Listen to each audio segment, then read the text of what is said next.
Dun, dun, dun, dun, dun, dun, dun, dun, dun, na, na, na, na, na, na, na.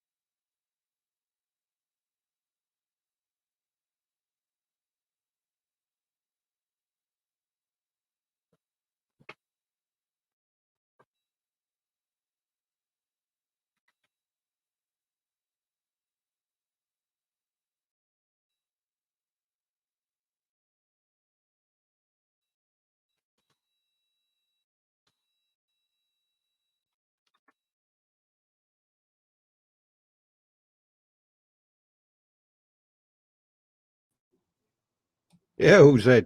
All right, buddy. How are you? I'm good, buddy. You? No, not bad at all. MT, do you want to come in? Crumbly, do you want to come in? I'll just pause that. That was a bit of a schoolboy error. I've got a dual screen setup now, and what I do is I put StreamYard on the left and I put YouTube on the right, and for some reason I switched mute off on the YouTubes. Whoops. I won't suffer you for it. I won't suffer you for it. No, you're all good.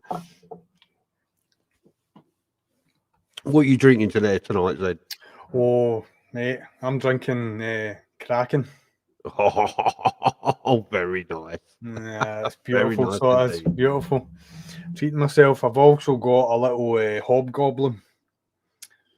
It's a nice, Yes, I've just a had nice a. ale. I just had a couple of the King Goblins. Oh yeah, yeah. Well, Oh. what I do is like on a Friday I go to Tesco and they do like a 6-pack and it's like all this sort of different ales. My next Yeah. one is 61 Deep Nice. Marston's. I've never tasted that one, so I'm looking forward to that. It looks kind of dark though, so it'll be quite a heavy drink, I'd imagine. Yeah. Lisa Lee likes your shirt. She's a friend of mine from Michigan. Oh, listen, Smokey and the Bandit. Love Smokey and the Bandit. God bless Burt.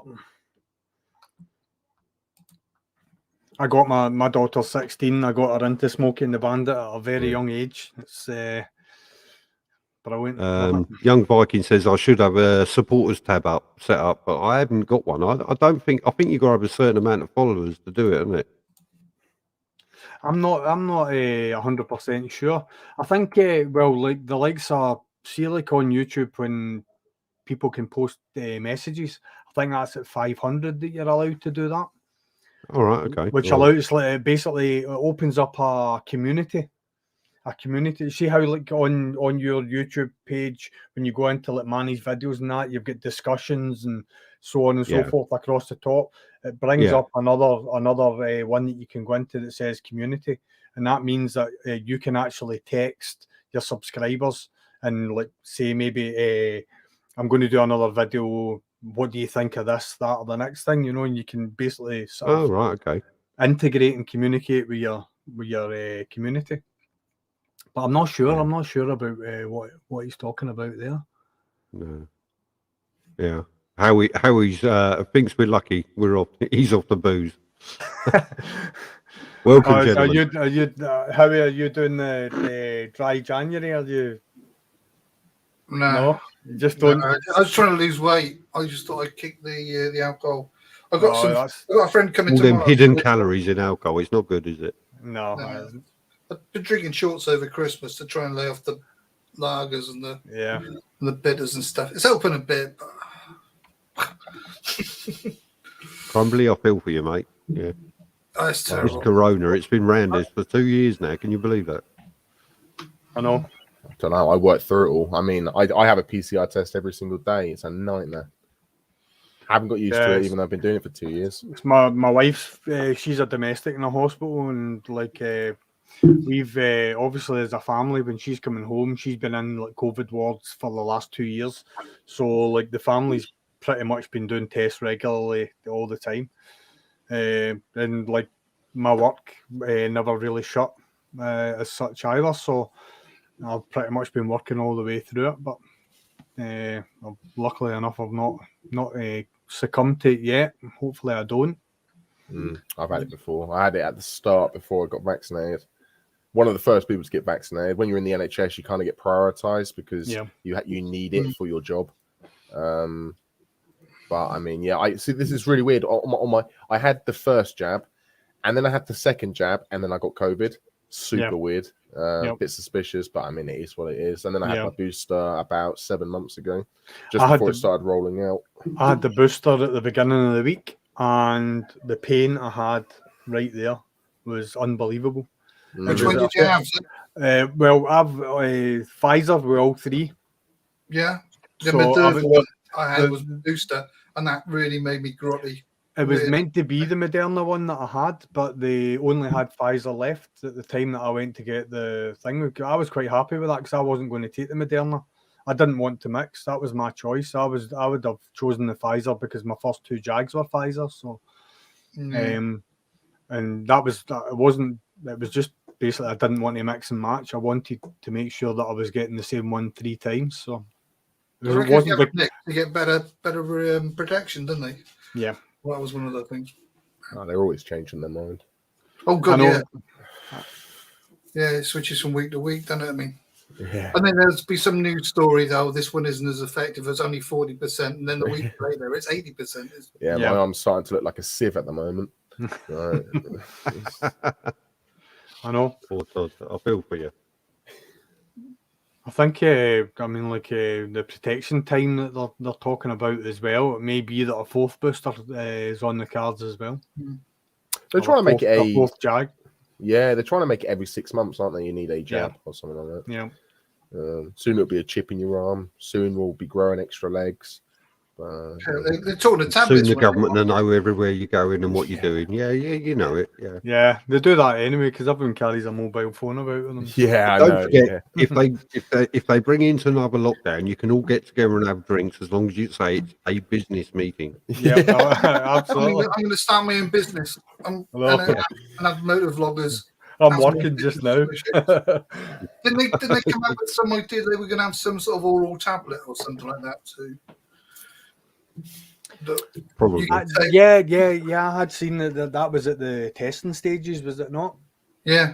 Was it there? That would be a lot better, wouldn't it? Like, be honest. Like a pack of aspirin, you have one every 6 months. Big idea. Yeah. I'll be honest. When you work in that sort of NHS, like you guys will probably understand, is the last thing you want to do is be watching the news anyway. Otherwise, like you'll start coming to work and you'll start fearing, like helping some old lady who's just fallen over. Well, I can't help her. The news said that I'd catch some deadly virus. Yeah. You know, I don't have time to watch the news. I'd prefer to spend it developing my skills on something else. That's fun. I'll be honest with you, Brendan. I mean, I was at last time I turned a wheel in the ambulance service was back in '97, and I'm glad to be out of it. Honestly, I couldn't face going in with that kind of for the sake of my friend's family and anybody around me. I wouldn't want to be working under that in that sort of environment. So I really do feel for people that are in the NHS and frontline and that.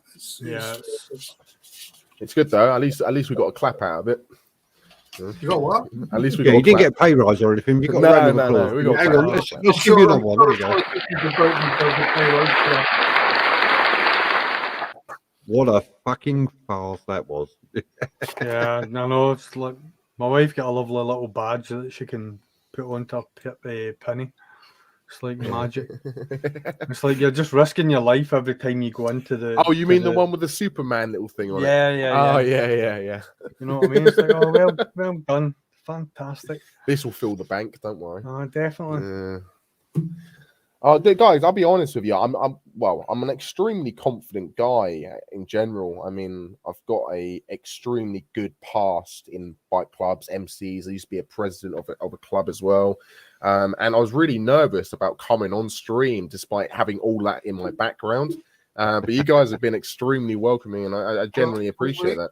We just hope the only reason for that is because you're on 2 wheels and we like you. So we hope you have a great adrenaline buzz from it, the same you would have as you were like pulling away from the lights. Yeah. It's absolutely. I mean, it's like I remember the first time I sat in a chat and like the live chat, and like obviously I'm commenting and I'm reacting to what people are saying when they're on the live stream, and like I can't even remember who. I think it was the military biker that I went on with first, and I was creaming it. I was creaming myself, and Stevie's like, "Says just come on, you'll be fine." And Well, I went on, and it was just what a laugh from beginning to end, and the amount of good. Funny people that I've met. It's been absolutely brilliant. Do you know, I prefer doing this than actually making a vlog, chatting with people. This is easier, isn't it? This is great because you can say things, or the topic of the conversation changes and it goes. Yeah, it's good. I do enjoy it. I do. The first live stream I went on, if you believe it or not, was Red Bombs, and I was sitting in the side chat, and he said, "I'm going to introduce you to a guy," and I was like, "Right, okay, here you go. You're going to go live. You're going to go live." And he was like, and he built me up so much, and when he brought me on, I was shocked. I was like, "Hello, hello, everybody. How are you?" I was drunk when I went on first time. Oh, I got pissed soon after that. Believe me. Oh man, there was I think it was about the second or third time I'd been on the military bikers. I had drank a bottle of wine, and I think I fell off the chair and everything. It was like Brilliant. But he did a 14 and a half hour live stream.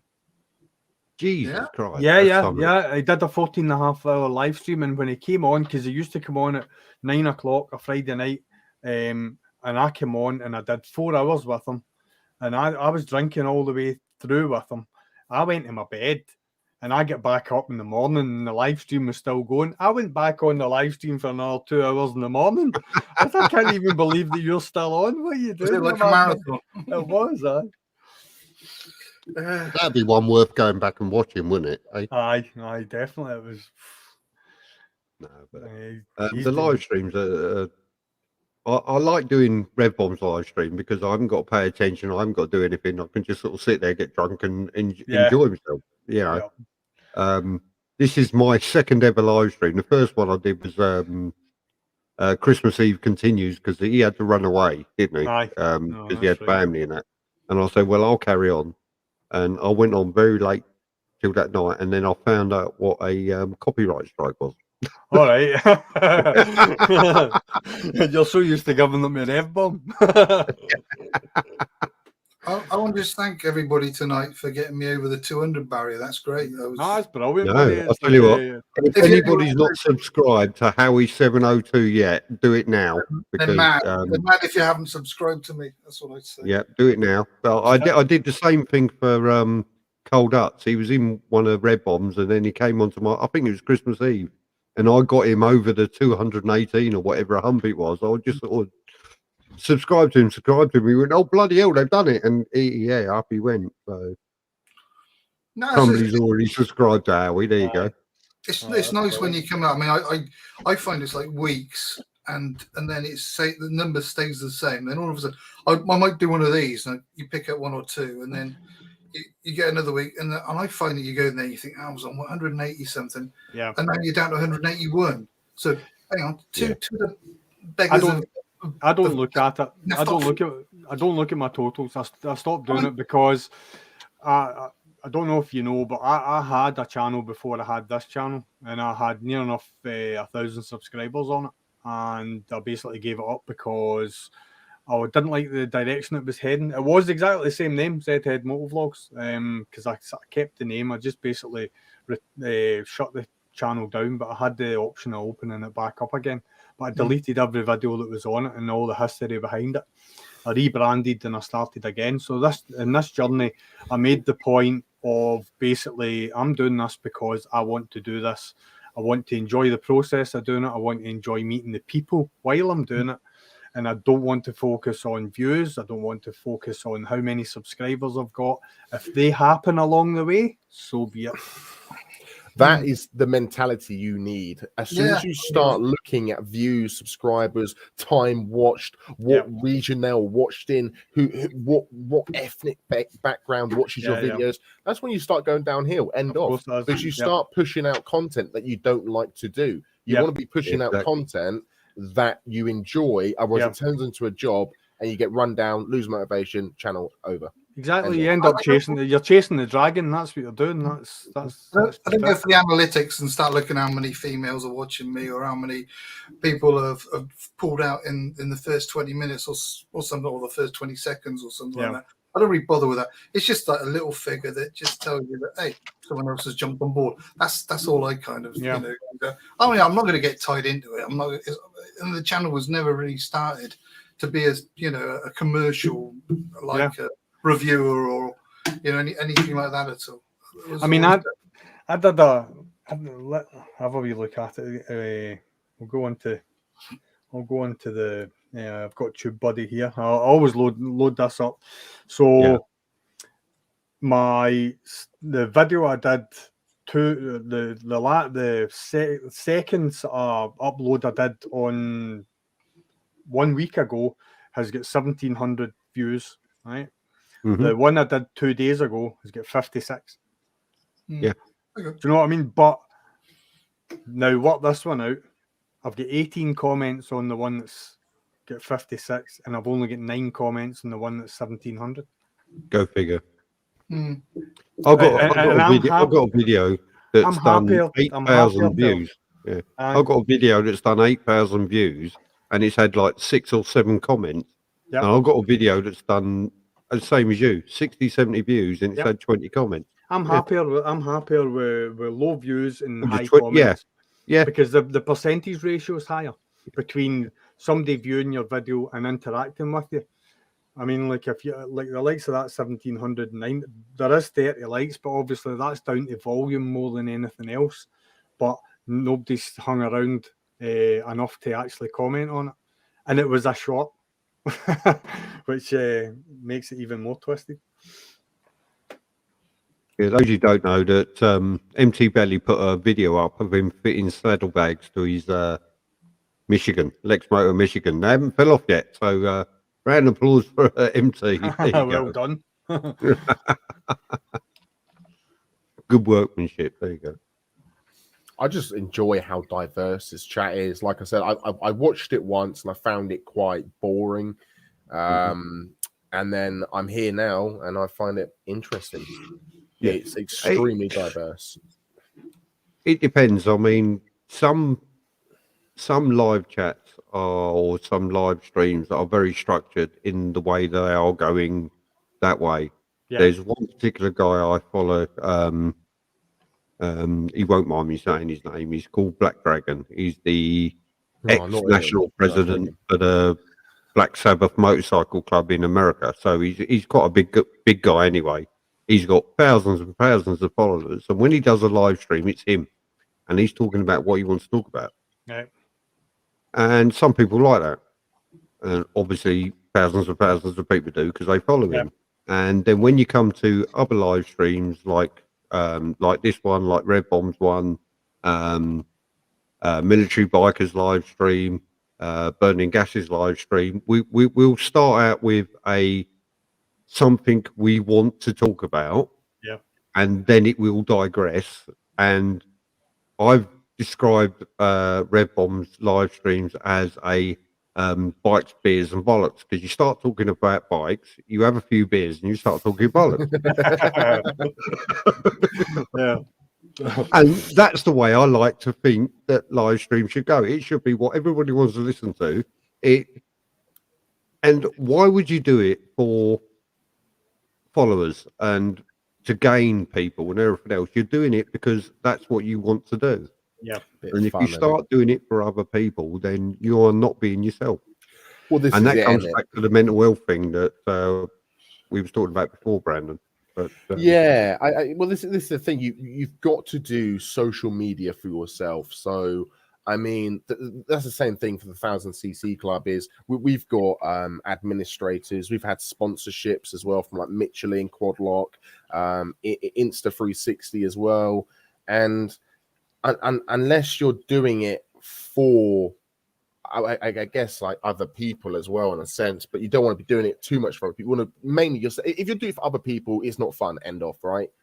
So you've got to do it for yourself in a sense as well. But we've got other people who just don't do anything.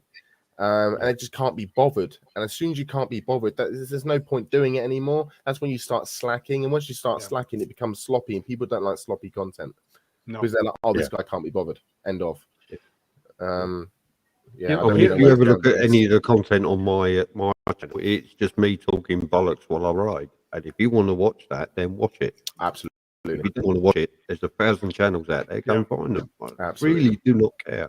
I mean, I never started this channel up with any thoughts of being monetized or making money. There's a few things missing from that. I haven't got tits and I haven't got a nice ass. Oh, man. No, I probably have got a nice ass. I'm not going to show you. You'll get military biker on here, like, you're going Tonto on that. Women have ruined the internet. I'll go Tonto on that, But women have ruined the internet. End of. Yeah. So I'm not interested in making millions or doing anything via YouTube, TikTok, and everything else. I put a camera on my crash helmet because I ride 30 miles to and from work, and I thought one day if I have an accident and it's not my fault, I'd like my wife to be able to sue somebody and get some money for herself.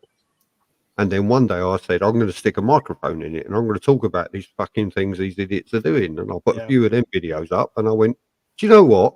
I actually like talking. So I'm going to start talking. So that's where I started. So, and what I was going to add to that is, I've always had a camera on my helmet. I've had this Drift Ghost that I've been running for like the last 8 years, right, on my lid. And then when this whole PTSD thing for me actually happened was, and the biggest event for it, and it's a bit that kind of replays in my brain about it is, basically a crash happened, right, with one of my friends who died on impact on his motorcycle. And the police came up and was like, does anyone have this on camera? And I was like, yeah, I mean, I've got my lid, I've got my camera on it. So I gave them the camera so they could review the evidence, right? Anyway, they didn't know how to use the camera. So they're like, so how do we play it? How do we stop it and everything like that? And I was like, well, just take the fucking SD card, right? Sorry about my language. But just take the SD card. But anyway, they didn't do that. So they made me basically rewatch the accident happen again and again, twice. And I was like, wow, the just incompetence. So and then I stopped wearing a camera, and then my amazing fiance bought me a GoPro that I've just been twiddling around with my thumbs, and I just use it to take pictures because the battery life on them are awful, literal awful. The Drift Ghost, I have backup batteries, which is here. You need to get yourself one of these, buddy. Oh yeah, no, I've got one of those. I've got one of those. But you know what you should run? People run battery packs, don't they? Either on the back of their lid or like on their bike for a cigarette lighter, but then you've got a massive cable going up to your chin then. But people say you can record for hours doing that. There you go. I'll tell you what you want is one of these. Oh no, what you want is one of these, one of the OGs, originals. No. This is Drift Ghost XL, and this battery lasts 8 hours. Oh, yeah, same here. Yeah, same as these ones. Yeah. This is the best camera on the market. Oh yeah, I love a Hero 4. Honestly, the reason being it's got a Sena GP10 Bluetooth backpack on it that you can record the audio straight off your Sena headset on your camera on your helmet. No way. Yep. Can you show me that again? Yeah, I certainly will. What? No way. Sena Bluetooth backpack, right? Now what happens is you'll see there's a wee link there. Yeah. You take that out, and that basically it's a jumper that goes from the USB to USB. It's like a bridge. Yeah. And then I take that There's a game of you show me mine and I'll show you yours. That's the backpack there. It goes onto the back of the camera. So basically, when I put them together and put that in, then I switch the camera on and switch my headset on my helmet. It says camera paired, and when I'm talking into my Sena headset, it records on my GoPro. I can record group rides. I can record everything on this. Wow. That's a wee gem, that. I'm literally amazed right now. I remember when I was a little kid, still am a kid, I'm only 25, but I remember when I was younger, when I was like 17, 18, and I remember reaching out to a load of bigger YouTubers. I was like, how do you record your Bluetooth and your camera at the same time? Yeah. And they're like, oh, yeah, you have to do it this way, that way, this way. It's like 500 USD or like 300 pounds. And I'm like, fuck, that's a lot of money. But and then I'm running like 2 different cameras that are like, I don't know, £700 joint together. Yeah. And I still can't get it right. And now you've just shown me that. I'm kind of slightly upset, if I'm honest. A lot of the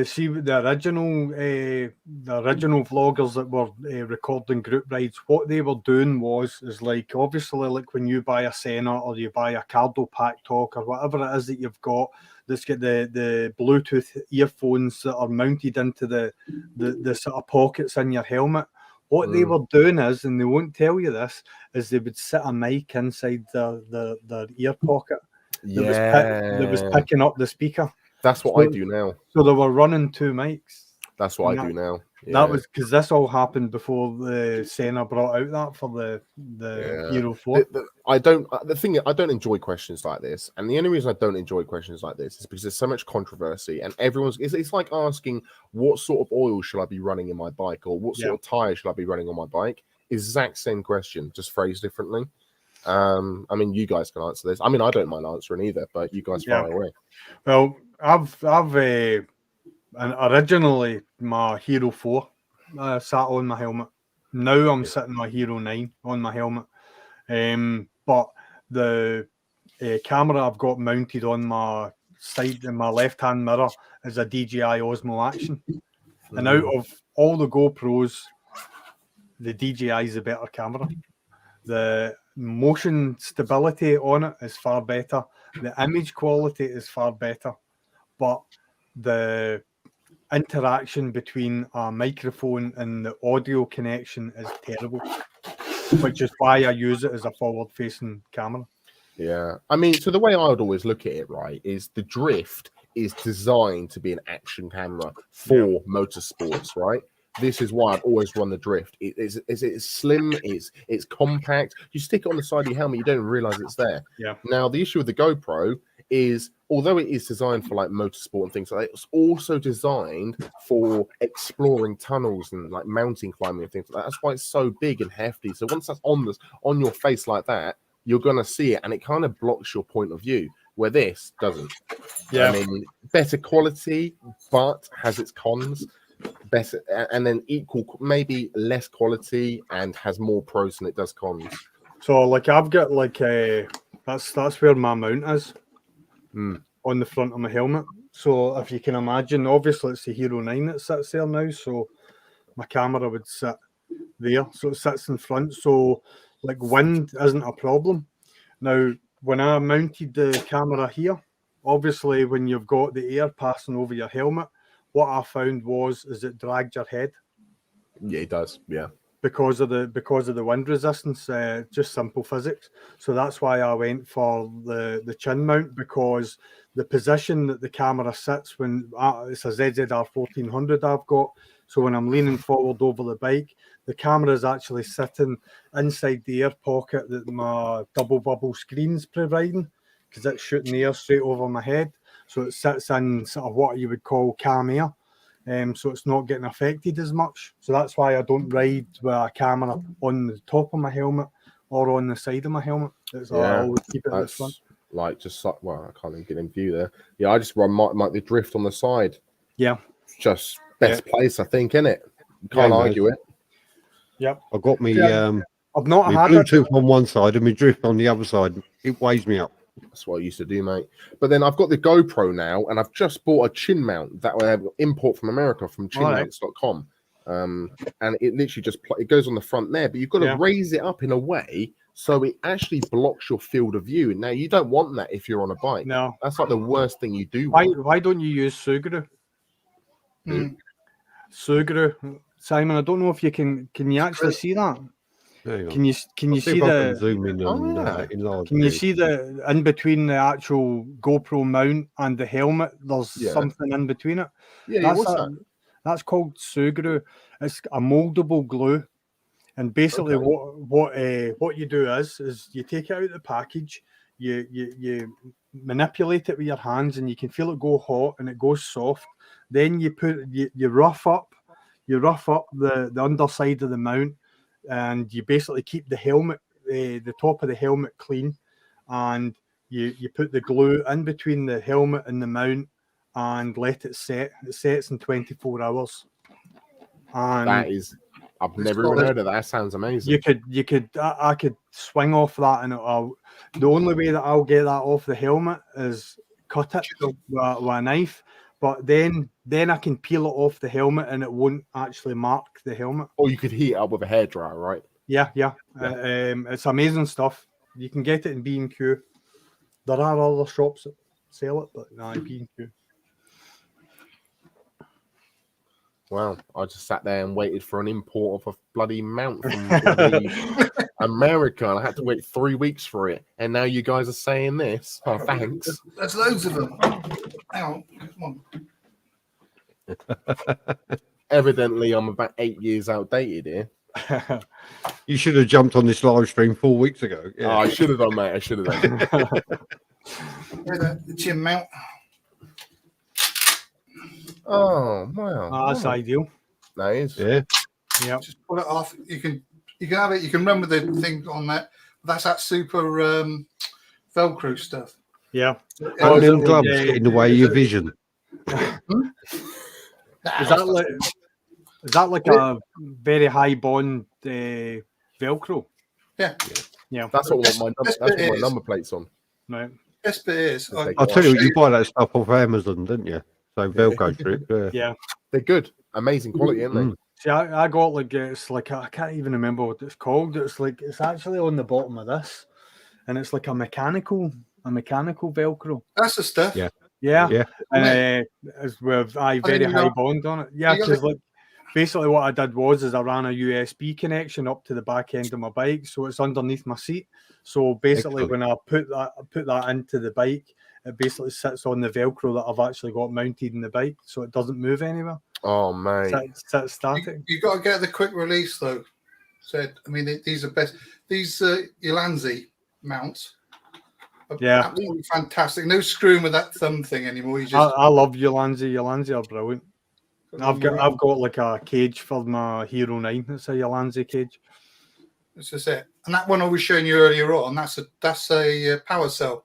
Yeah. So you get an Ulanzi power cell, so you can stick that on your bike or even use it as a handle. Yeah. If you wanted to film off the bike, and you've got the constant power supply. Yeah. Right. But that doesn't go there, obviously. I don't put a 360 camera on the front of my lid. Loads of information, Brandon, isn't it? Yeah. I'm just all I can think of that's going in my head. I'm a very hands-on guy. All I can think of is it's amazing to see different experiences coming involved here. Like all of you guys, you've learnt this through trial and error. We've made the mistakes. Yeah. We've made the mistakes. Made the mistakes. Absolutely. This is the best. Made the mistakes, and that's what we're here for: is to make sure, or to help you not make them. Yeah, literally. Yeah, that's what we do. But in future, guys, use that Velcro on your back on your number plate. So when you getting away from the police, just take it off. Yeah. Not that you should be pulling over, and you should not be going over the speed limit in the first place. You should always be polite to a policeman, because then they'll be nice to you. Always am. Yeah. Speed limits are advisory. Well, you say that actually. So here's a dark secret. Basically, ages ago, I made a joke with Boo Ryder. I left his house. I was going down the M40, and I rung him. I was, "Oh, Dad, I've just been pulled over by the police," as a joke, realizing that it's a really shit joke, and I probably shouldn't have made the joke.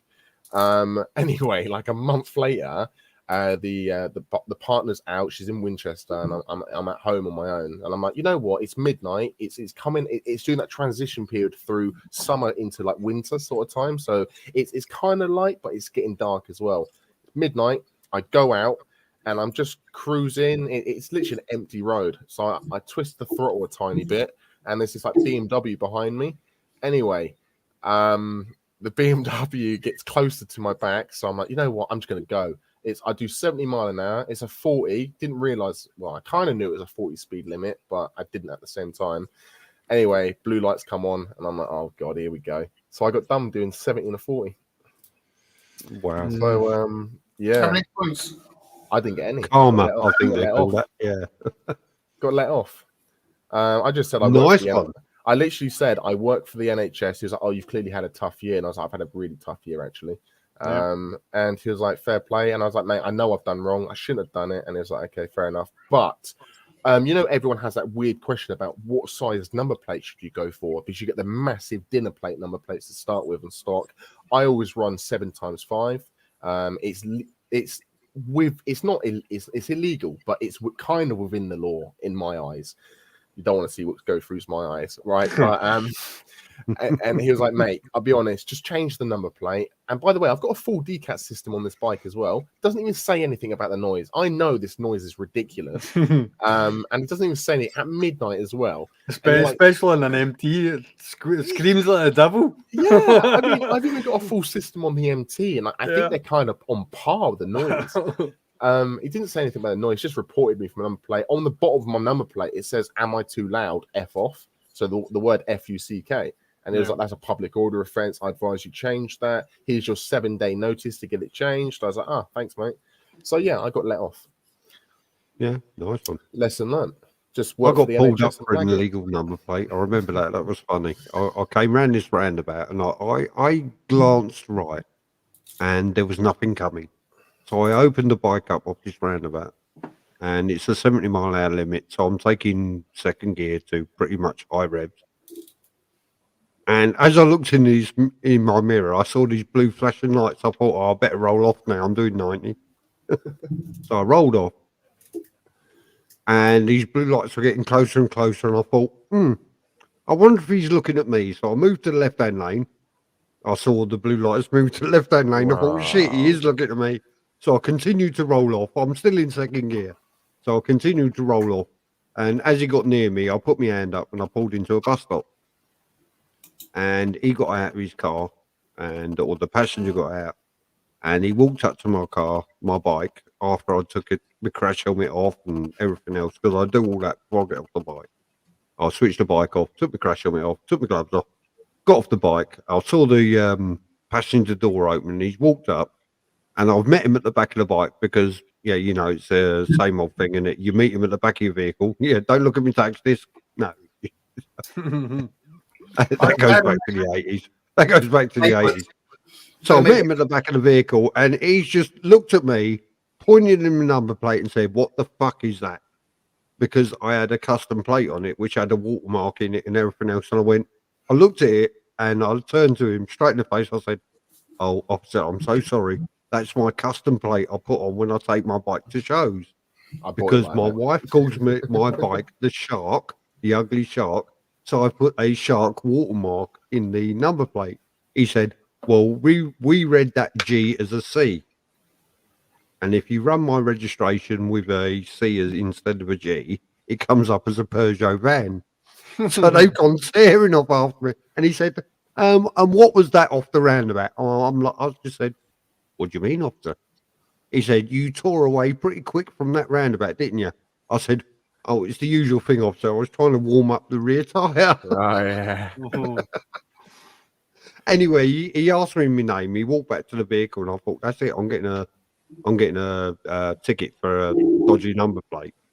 So I was started fumbling about, looking for my fucking driving license amongst the 47 cards I got in my wallet. And he walked out. He went, "It's all right, Simon. It's all right, Simon." He said, "Do me a favour. Change that number plate. Keep the fucking speed down." They got in the car and fucked off. Oh, man. So I changed the number plate as soon as I got home. And do you know what? Them fuckers were there a week later. Yeah. See, the thing about it is like where I am is like I stay just outside Glasgow, so I'm 20 minutes from Loch Lomond and onto some of the best roads probably in the country. And see, as long as you're not driving fast through any of the towns, Yeah, I don't care. Doesn't matter what you do elsewhere. Oh, here's one for you. So there's a calf called Loomies that's down south. I know Loomies, yeah. It's literally where I live, basically next to it. Anyway, so They do we're an all- awesome breakfast, by the way. I just thought I'd mention that. Yeah, yeah, kind of hit and miss. it filled me up. So there's this unmarked BMW M4 Performance that pulls in, right, with its flashing lights, but it's just pulled over two bikes. And like me and like 6 other people, one of my friends, he's a blood biker, so he's on his blood bike at the time. And he starts chatting to this police officer, and I was like, "Oh, he thinks it's all hard, but it's got blue flashing lights." Anyway, he gets in his car, drives off. So I thought, guys, right, I'm going to go because it's starting to rain, and I don't like police. So I start going, and the road, it's all countryside. If it's countryside, an empty road anyway, you're rushing to get home. What do? You start speeding a bit. So I was doing just that. I overtook one car, then I overtook another, and then I overtook another. And it's 70 or 60, whatever the fuck it is. I don't really pay attention too much, but it's 60. I'm assuming it's country lanes. And this car pulls out behind me. It's the BMW unmarked M4 Performance. And I'm like, fucking hell, he's getting a bit close, isn't he? So I on the MT, as you guys know, it's torque. It's pure torque. Yeah. Like there's nothing but torque. And I just, second gears, open it up, and I overtake these cars. The BMW's following me. I'm like, bloody hell, he's easy to get home, isn't he? Blue lights come on. I'm like, oh God, I've done it again. He's done it again. Oh no, he didn't learn his lesson. And the guy was just like, just be careful. That's literally it. He's like, I don't want to be picking you up off the road and stuff like that. And I was like, you're right. He's like, mate, have you ever seen someone get degloved before? And I was like, I have, and it's absolutely gruesome. And that's that, really. So I've been lucky both times. I'm going to get caught out one day, and that's it. I'm going to have to shoot off. It's getting late, and that's way past my bedtime. All right, so Wow, I better nip off now. I see. You got your 200 subscribers. You're going to run away now. Well done, the 200. Run.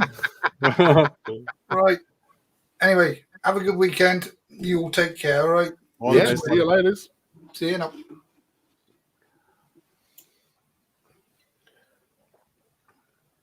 So did you guys do I don't know what the right word is. Was a step to go in on your like an example, Zed? You got 1300. Did you step up to that, or did you go straight to it?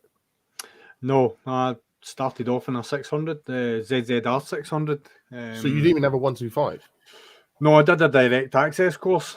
So basically, I started my lessons. I did my CBT, which is the compulsory basic training. I did that on a 125.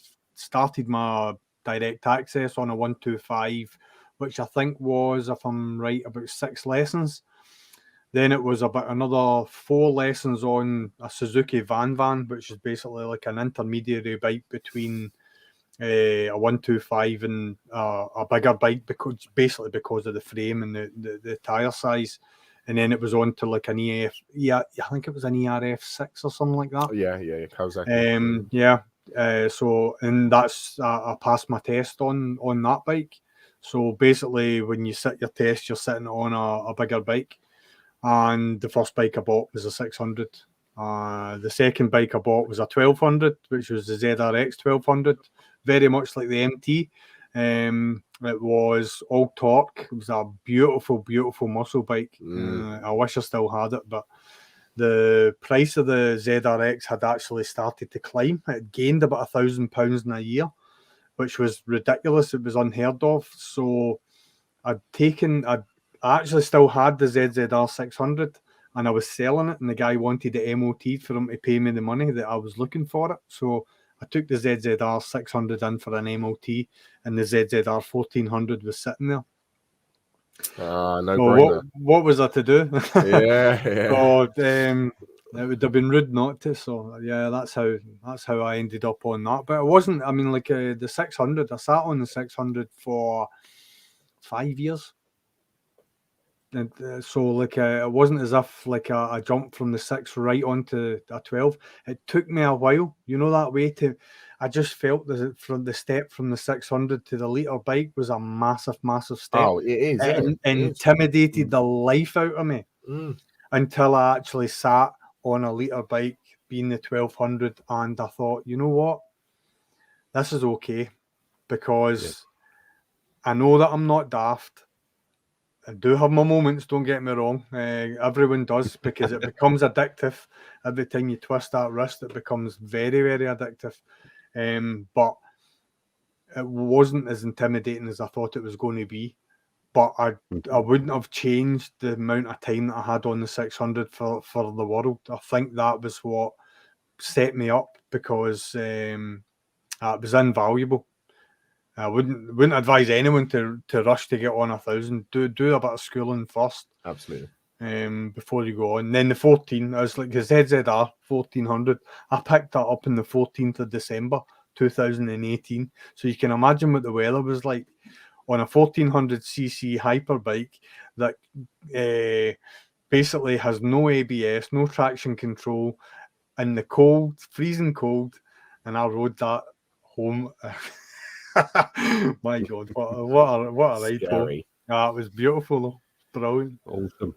What about you, Simon? Sorry. Me, I started in. I'm going to make you all feel really, really young now. I started in 1985 on a when the wheel was Vespa. invented? Yeah. Yeah, you're getting removed from the stream now, tell her. No. 1985, I was 16. My first motorbike, if you can call it motorbike, was a Vespa PK50, and I was part of the mod revolution in the 80s. And I did that, and then in 1986, I passed my bike test in 1986 on a Vespa P200. And I had a full motorcycle license. I was like, yes, I'm set now. And I'm riding a Vespa PX200 or P200 as it was then. And I went all over Britain on it. I did rallies and, Isle of Wight and Brighton and, quite a few rallies on it. And then children came along and work came along, and I ended up in Northern Ireland, and I stopped riding. Okay. And I think it was 2012, I decided I'm going to get a motorbike because, traveling to work and everything else. And I went to the motorcycle shop, and they said, your license doesn't say you have a motorcycle license. I said, what the fuck are you talking about? I do. I passed my test in 1986. And they went, it's not on your license. And I was one of, I think it's 4,500 people that lost their motorcycle entitlement when they changed the categories. Because category A was car, and category whatever it was motorbike, and they changed the categories around, and I lost my license, and I had to go take my motorcycle test again.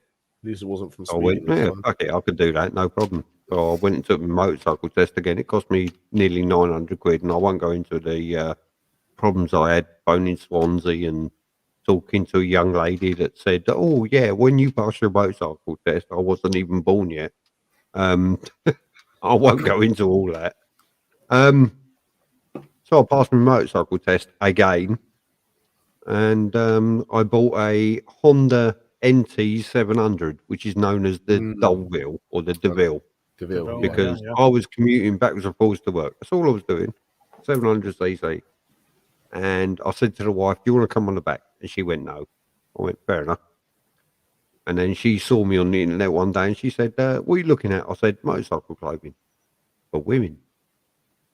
And she went, oh, that's nice. Oh, I like that. I like that. So, well, you want some, then you'll have to get on the back of the bike. So I spent a couple of grand on motorcycle clothing for her, and she got on the back, and we went out. And we went out with a friend of mine to a holiday in Dorset. And I said, this fucking bike has got no guts. This bike is gutless. I tried to do an overtake and had to bail out. And I was like, right, that's the last time I'm riding anything that cannot do an overtake. And I was Andy GSA Tractor, as you know him as. He said to me, oh, I've got a Versys 1000. I said, what's that like? He said, oh, it's a good bike. I'll go out touring with a wife and everything else. So I said, well, I'm in the mind for two bikes. I'm in the mind for a GTR 1400 or a Versys 1000 then. And he said, well, we go down the shop and I'll test ride both of them. And now, bearing in mind that the biggest bike I've ever ridden was a Vespa 200. up until I passed my test and got this Honda DeVille. I went out on both of them, and the GTR 1400 scared the fucking shit out of me because I opened it up and it was over 3 figures, and I went, no, fuck that, I don't like that. I went out on the Versys Spaz, and I thought, I like this.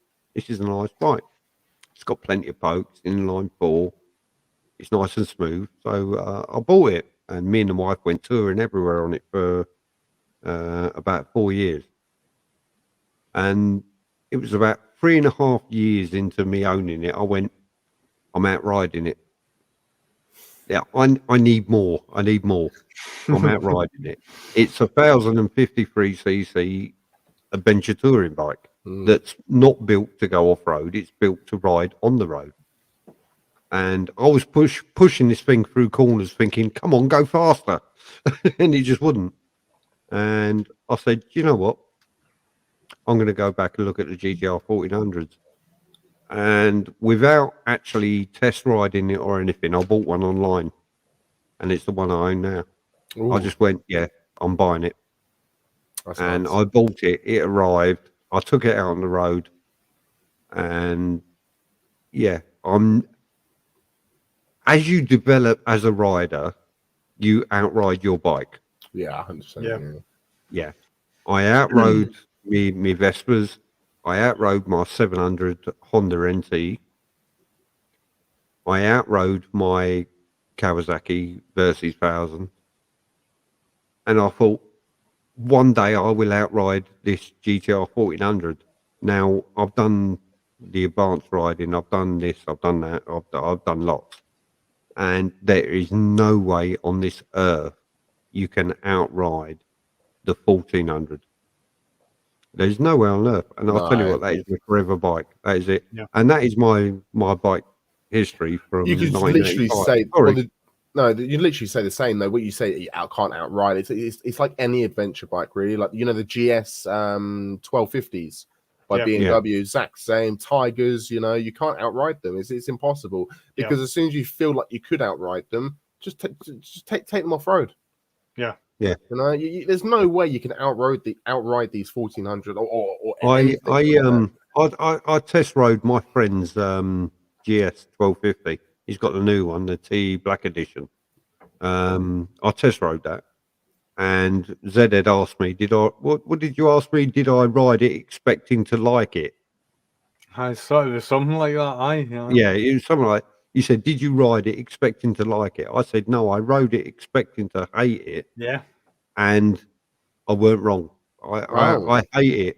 And the one thing I hated about the GS 1250 was the fact you're riding down the road and you know it's a bumpy road, but you can't feel it's a bumpy road.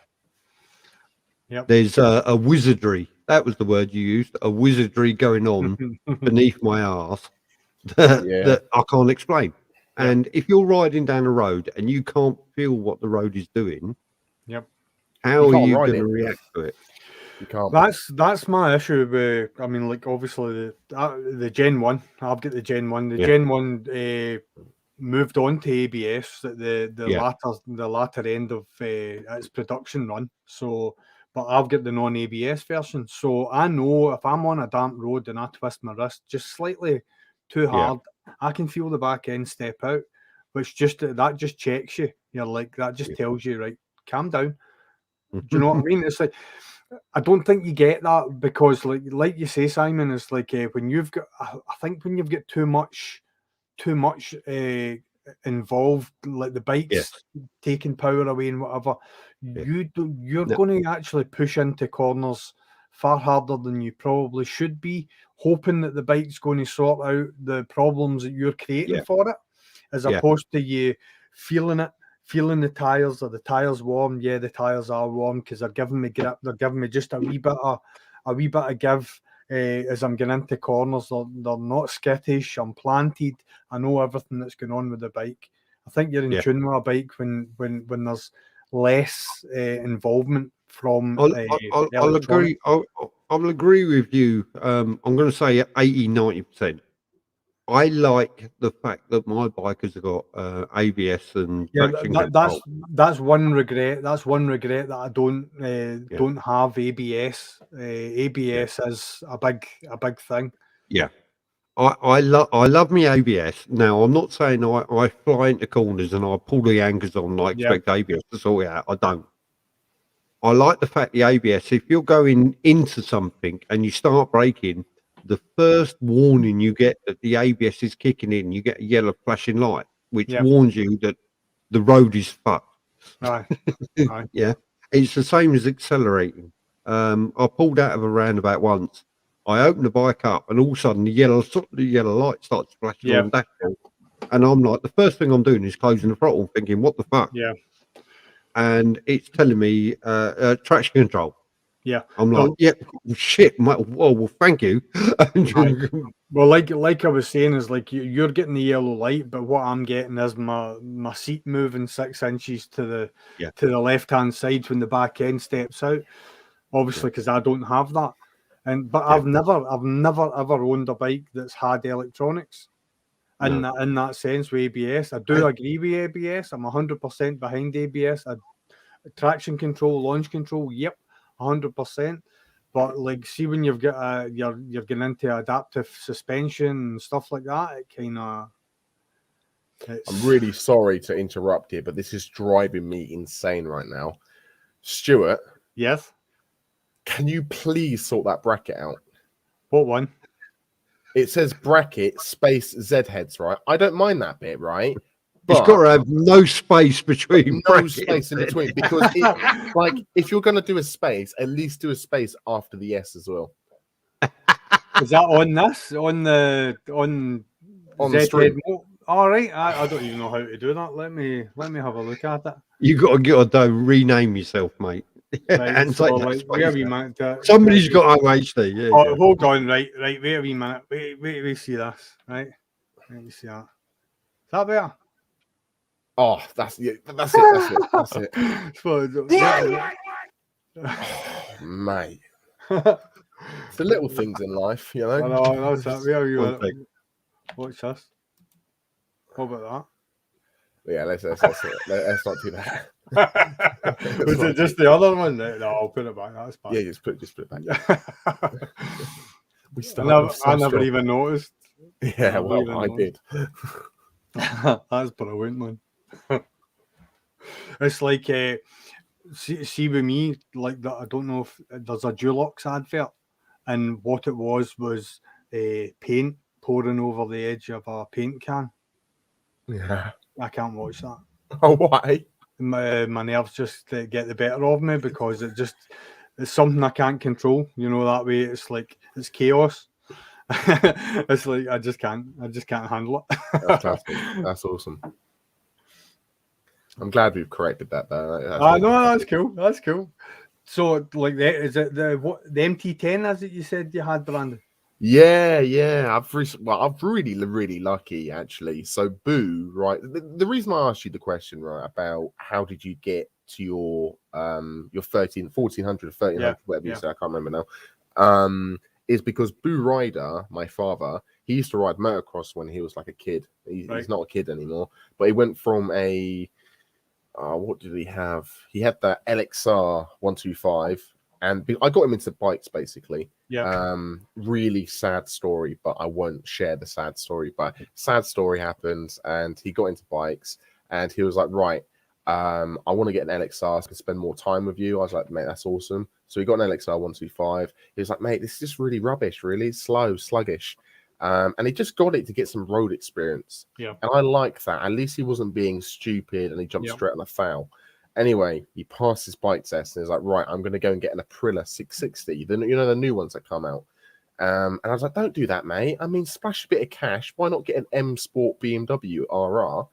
And he was like, anyway, I finished work and he followed me home and I was like, who is that?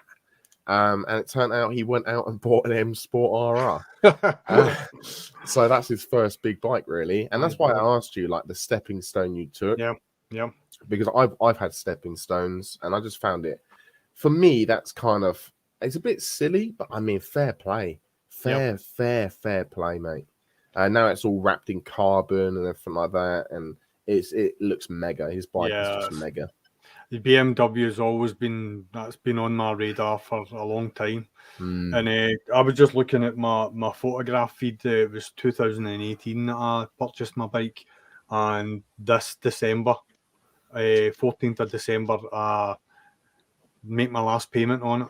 So it'll be time to pull the pin on something else. Well, that's what I was going to say. So I'll be keeping the 400 because that's my dream bike. It's the bike I always wanted, and it's the bike I own, and it's nobody else is ever going to own the bike that I've got because it's mine.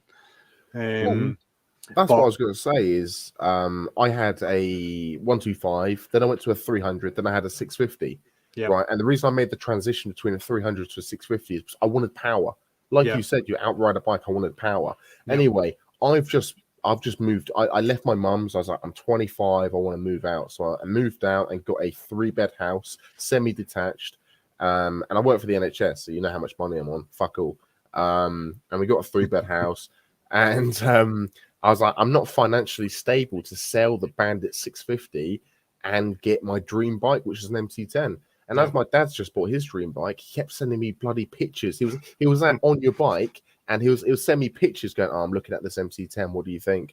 And I'm like, mate, me and you are going to fall out in a minute. And anyway, he was like, right, if you do one thing for me, I'll buy you outright an MT10. And I was like, mate, I'll do anything you want for my dream bike. I would literally run around naked outside. Like I'm down. Right, it's like a 13 grand bike. I'd do anything. Anyway, he says, mate, basically, I was on a restricted license for 5 years. Yeah, and the reason why is because I'm riding a Bandit 650. It's dynoed and he's got a power commander on it, so I can still tweak it if I need to. At 97 brake with titanium con rods and everything in it, I don't need to upgrade. Why upgrade if you don't need to upgrade? And he was like, mate, if you upgrade, I'll get you an MT10. So I upgraded, and on the 4th of November, he was like, mate, I didn't want to tell you this, but I bought you an MT10. And I was like, no, you have not. The MT10 is a really nice bike. Yeah. Well. I mean, it reminds me of a Transformer. Yeah.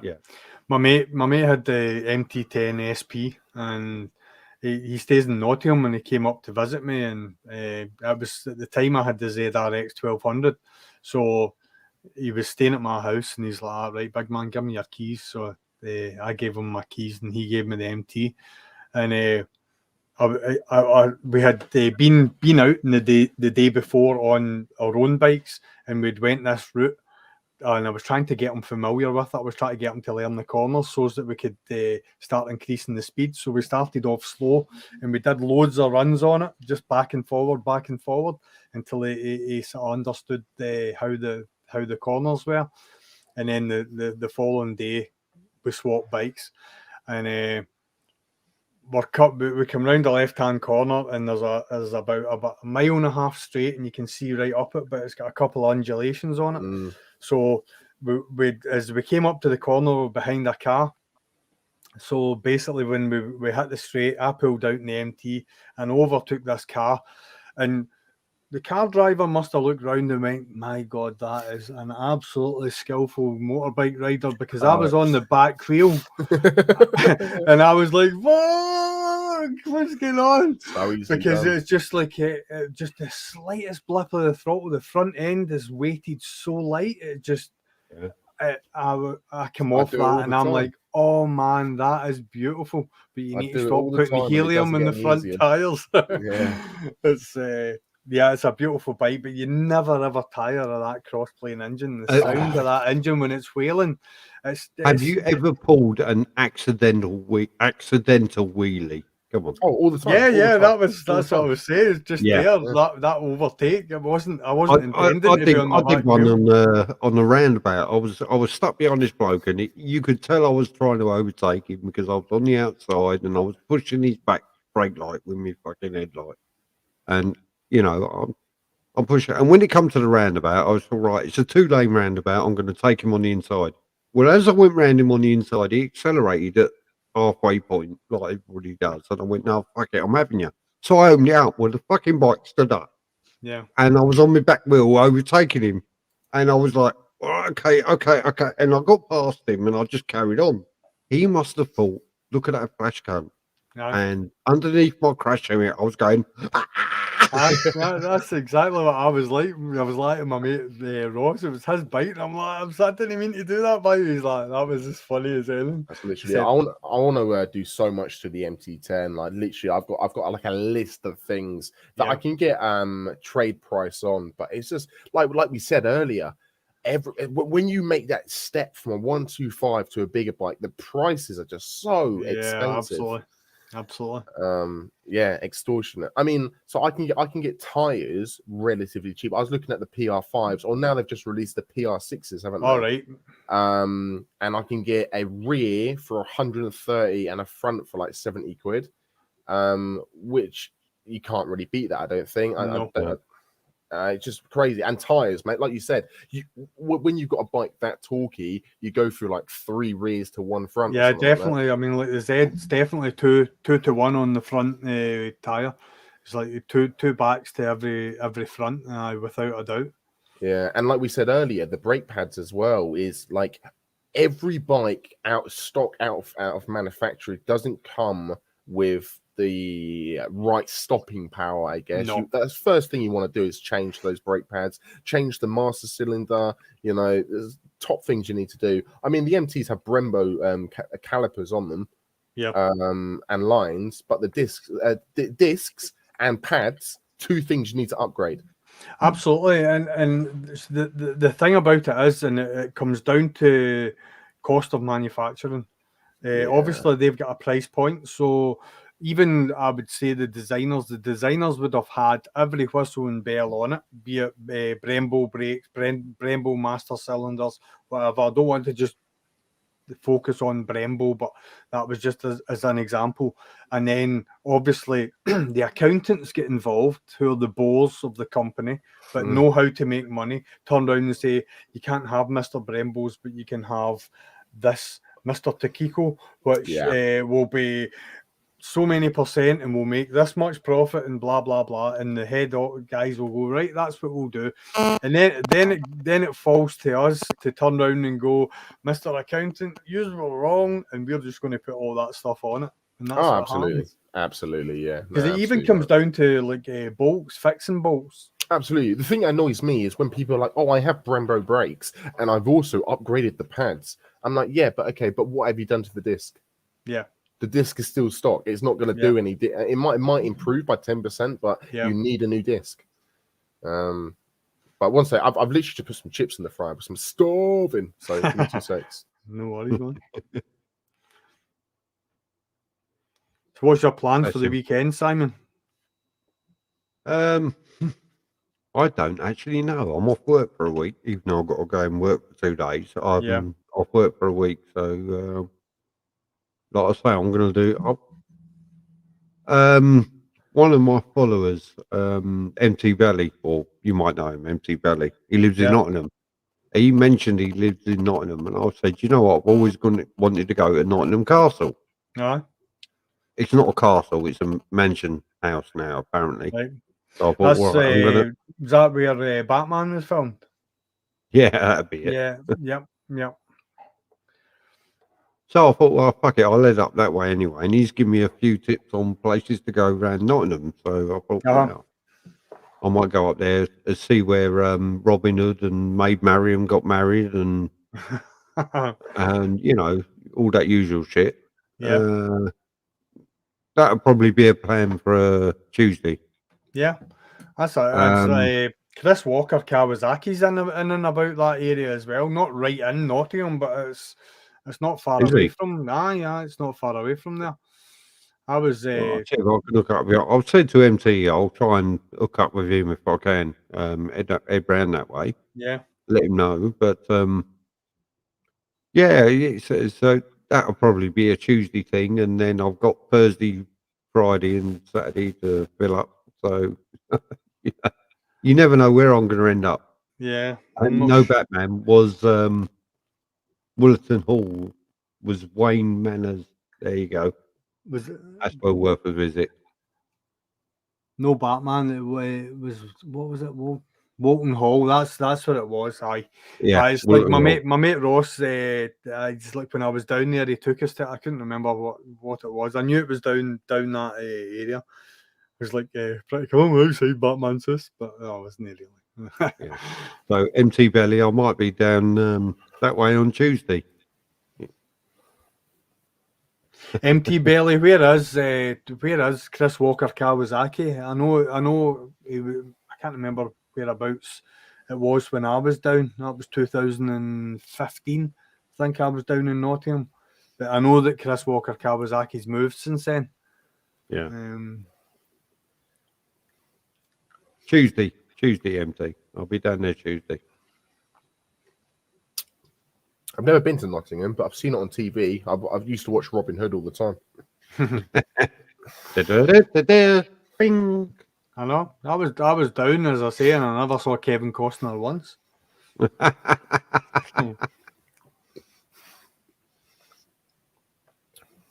Yeah, so that's my plans for next week because I'm, usual work for a union rep. I got the week off and I got to work Monday and Wednesday. So Well, I've got a. Oh, wait, did you say union rep? yeah, Oh, that's literally. I'm a union rep for GMB. I don't know if you've ever heard of them. GMB. but, All yeah. right. Okay. I can actually openly talk about this case. Actually, I can tell you the title of the case, but I obviously can't go into depth. But title of the case, right? Let me prepare myself for this. Man was being questioned because he was caught ordering prostitutes off his work phone. Oh my God, that's I terrible. just take that into thought. I mean, Was it cause he hadn't ordered one for his supervisor? I just Possibly. I just don't get it. I'm just baffled. I don't, why would that even go through your thought process? But that's my the case God. I've got coming up. I just Nice.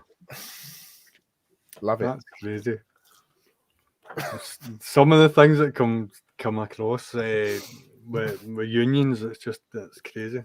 Yeah, Yeah. I do enjoy it. It's just you represent small people, don't you? Yeah. You get some sort of thrill from it. We had a case in our work, and it was a woman in our work was walking through the factory, and the factory's got skylights, and they were open, and it started raining, so the rain obviously came through the skylight and landed on the floor, and there was oil on the floor, so when she stood on it she slipped and she fell into an engineer, hurt her knee. She was off because she tore the ligaments in her knee. She had all the medical evidence.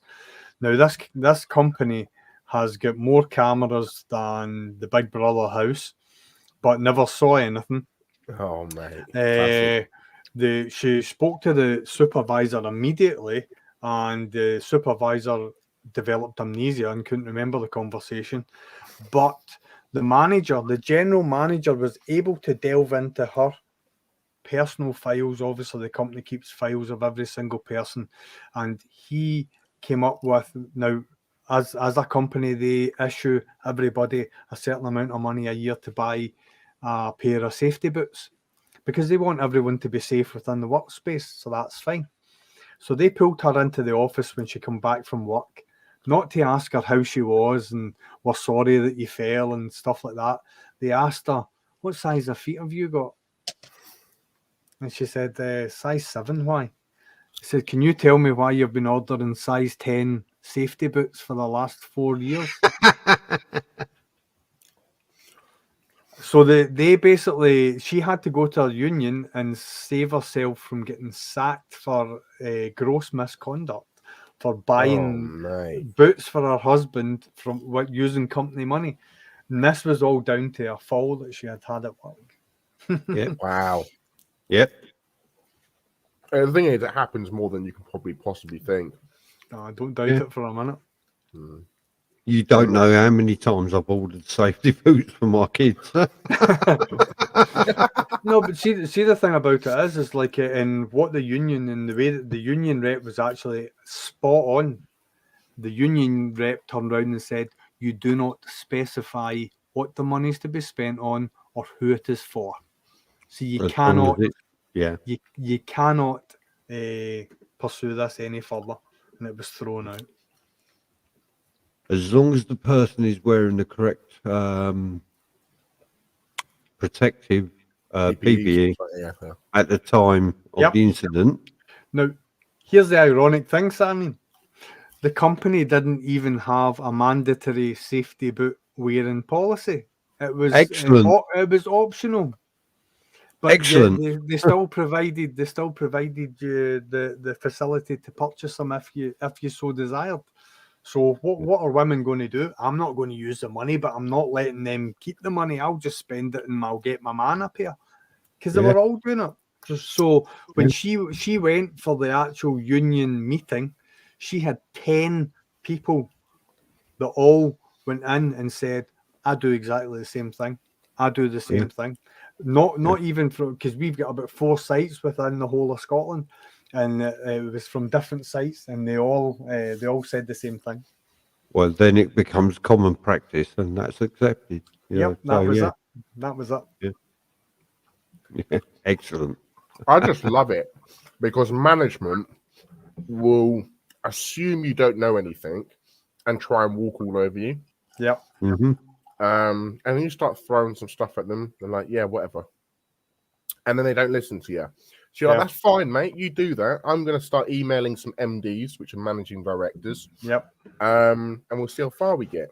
I'll give you an example. Today at work, we've got a staff room at one of our sites, and it used to be used for a COVID storage sort of room, right? And it no longer is, so it's back to a staff room.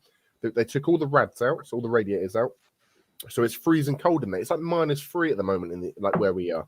It's so cold. We've got people in there trying to have their lunch shaking. And I'm like, right. I mean, now if you start digging into policy and law, what is the required temperatures that people are allowed to be in the first place?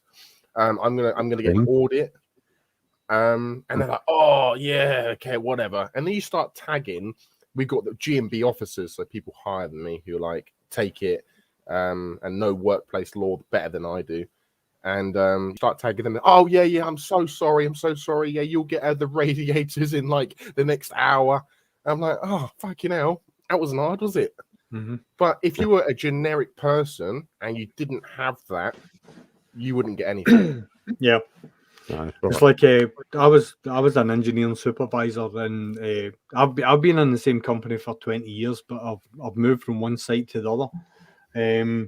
I've stepped away from the engineering side because basically when I was talking about stress and I was talking about my mental health issues, that's the reason was the position I was in. So I stepped away from that, and I'm now a warehouse operative. I basically run a warehouse for them in another factory. But what they don't realise is how heavily they train me. So I've done all the IOSH courses, risk assessment management courses. So basically when my manager comes and asks me, I want you to do this, first thing I say to him is, can I see the risk assessment? Can I see the safe method of work? And he looks at me like, the risk of what? I bet he loves you. Yeah.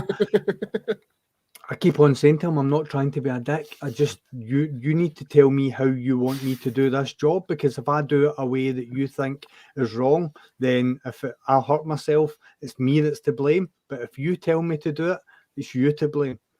Yeah, you're right. Do you know what I mean? Cover your own arse, mate. That's all that matters. Absolutely, 100%. Management will always try and find a way to throw you under the bus. So yeah, definitely. I mean, I work for a large distribution company. Can I mention them? No, I can't. Wow, depends what it's about, really, doesn't it? Does it rhyme with Smamazon? No, it doesn't. No, all right. It rhymes with snail mail. No, I work for Raw Mail. I ain't gonna lie. And my union rep told me I'm quite up in the branch, so I do a lot of training, and my union reps get a minimum of 8 to 9 weeks training, and the Royal Mail managers get 12 to 14 hours. Yeah. Who do you think's best prepared? That's ridiculous. Yeah. It is. There you go. The thing about it is as well is like I find a lot of managers find themselves in the positions by default. They've been promoted up the chain basically because in some instances with large companies there wasn't another option. And companies in general like to promote from within. So when bad habits start on a factory floor, they tend to filter their way up to the top. That's what I find. And I like my wife's worked in the hospital in Paisley for 16 years, and I can guarantee you that there's supervisors and managers there that started at the same time as her that are up there that couldn't even do the domestics job that they were employed to in the first place, but are now Promoted upwards. instructing. They're now instructing domestics in how to do their job. And basically, when they're telling you to do anything, they do not know the legislations that they are obligated to follow and adhere to. It's like COSH regulations, pure regulations, it's working at height, hot works, so on and so forth. And like I'm always pleased to remind them. Yes. No, never do, mate. That's why management will always try and find a way to walk all over you. I'm kind of happy that you said what you have said, because I'm happy that people are out there who are willing to challenge management, because there's so many people who won't. 100%. I just at the end of the day, management are naked when they take their clothes off as well. It's not as if they're different people. We're all human beings at the end of the day. And I'll talk to a manager like I'm talking to you just now. I don't show them any more respect. I'm not disrespectful. Do not get me wrong. I do not show them any respect in the sense of like because they're in a managerial position that I have to lord over them. That will never be the case. But I'll remind them of their duties in the position that they're sitting in. Yeah, I think Crumbly is right. I don't know. Yeah, it's yeah. I mean, if I go back many years, as I do, because I'm old, but if I go back many years, noted, unions have been given a bad rep because the first thing we would do was down tools and walk out. Yeah. We will bring the country to a standstill because we don't believe we are being treated fairly. Simon, see where I stay now. As like if you go back in history, in the history of unions, where I stay in Linwood in Scotland. Linwood used to have the Chrysler car plant, which was the biggest car plant in the whole of the UK at the time. Now there was 3 different unions within the one car plant. Now, there was almost strikes on a daily basis. Do you know that a strike actually took place because the coffee wasn't working in the coffee machine? What? Yeah. It was the full factory walked out. See, because one of the unions called it, the other 2 unions could not go against it. Wow. And basically that happened on a daily basis. It was like, no, we're out, and that's what led to the closure. Just want to quickly touch on something here from Paul Keating here.